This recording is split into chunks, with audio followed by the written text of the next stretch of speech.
அன்பானவர்களே, அன்பு வணக்கங்கள். உங்களுக்கு பல பிரச்சனைகள் இருக்கலாம். பிரச்சனைகள் இல்லாத வாழ முடியுமா? முடியவே முடியாது. அந்த பிரச்சனைகளை எப்படி தீர்த்துக் கொள்வதுன்னு தெரியல. அந்த பிரச்சனை எப்போ முடியும்னு தெரியல. அந்த பிரச்சனை யார் தீர்த்து வைப்பாங்கன்னு தெரியல. இதே ஒரு பிரச்சனையா உங்களுக்கு மாறி போகுது இல்லையா? அப்ப அந்த பிரச்சனைகளை தீர்க்க சொல்லி எங்க போறீங்க?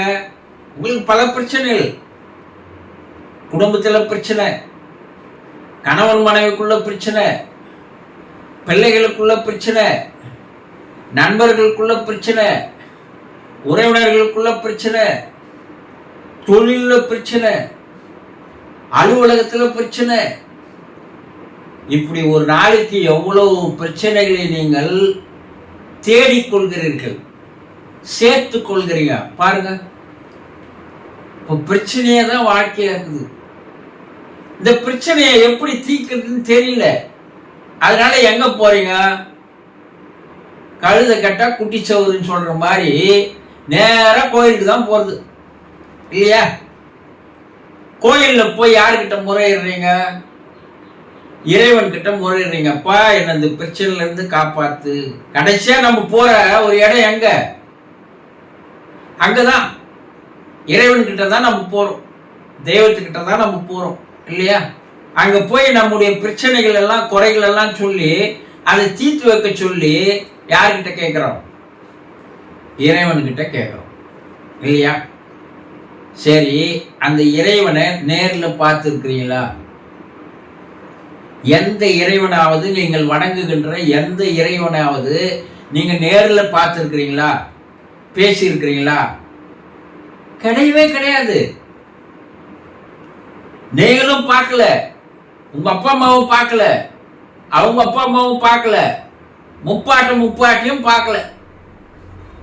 ஆனா இறைவன் இருப்பதாக ஒரு முழுமையான நம்பிக்கை வைத்துக் கொண்டு ஒவ்வொரு கோயிலா ஏறி ஏறி ஏறி ஏறி உங்க பிரச்சனையை தீர்த்து வைக்க சொல்லி சொல்லி சொல்லி கத்தி கதறி கண்ணீர் விடுறீங்க இல்லையா?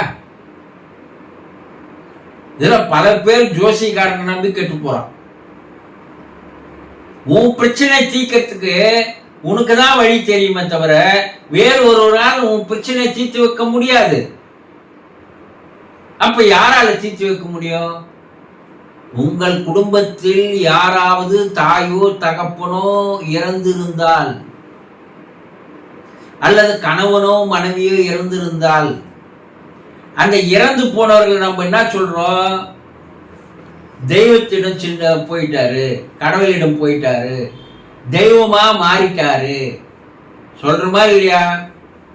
அந்த வார்த்தையை எதுக்கு பயன்படுத்துறாங்க? தெய்வமா மாறிட்டாரு சொல்றோம். அந்த ஆன்மா தெய்வ நிலைக்கு சென்று விட்டது. அதுதான் இறந்தவருடைய ஆன்மா தெய்வ நிலையில் இருக்கிறது. தெய்வமும் இருக்குது, இவரும் இருக்கிறாரு. இப்போ யாரு நீங்க கண்ணால பார்த்தீங்க? யாரோடு வாழ்ந்தீங்க? யார் உங்களோடு 20-30 வருஷம் இருந்தாங்க? இறந்து போனவர் தானே அங்க இருந்தாங்க.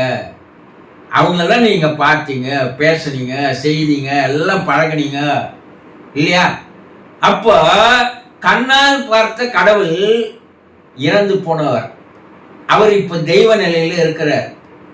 நீங்க அந்த தெய்வத்திடம் முறையிடும் போது, உங்கள் பிரச்சனைகளை அவர்களிடம் எடுத்து கூறி காப்பாற்ற சொல்லி நீங்கள் வேண்டும் போது, அந்த தெய்வம் செய்யுமா செய்யாதா? அந்த தெய்வம் செய்யுமா செய்யாதா தெரியாது. ஆனா இந்த தெய்வம் 100க்கு 100% உங்கள் பிரச்சனைகளை, உங்கள் கஷ்டங்களை, உங்கள் துயரங்களை, துக்கங்களை தீர்த்து வைக்கிறது என்று ஆராய்ச்சிகளின் மூலமாக தெரிய வருது. முதல்ல பார்த்த தெய்வம் யாரு? அன்னையும் பிதாவும் முன்னேறி தெய்வம். எந்த தெய்வம்? இப்ப நீங்க பார்க்கிற கடவுள் எல்லாம் அதுக்கு அப்பால தான். முதல்ல தாயும் தந்தையும் தான். அன்னையும் பிதாவும் முன்னேறி தெய்வம். தாயிற் சிறந்ததொரு கோயிலும் இல்லை.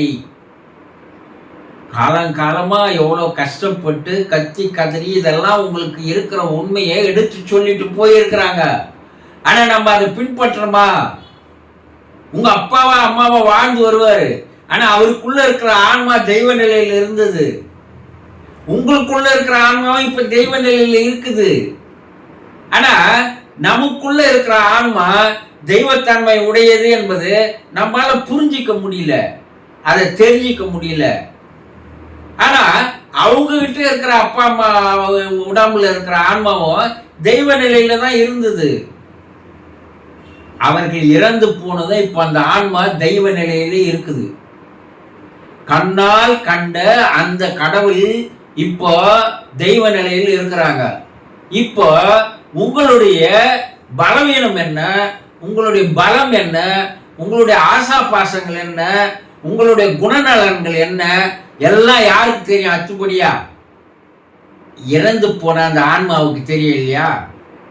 அப்போ உங்களுடைய பிரச்சனைகளை எப்படி தீர்த்து வைக்க முடியும்ன்ற வழியும் அவங்களுக்கு தெரியும் இல்லையா? பிரார்த்தனை செய்தால், நீங்கள் கோரிக்கை வைத்தால், இறந்து போன ஒரு ஆன்மா உங்களுடைய பிரச்சனைகளை தீர்த்து வைக்கிறார்கள்.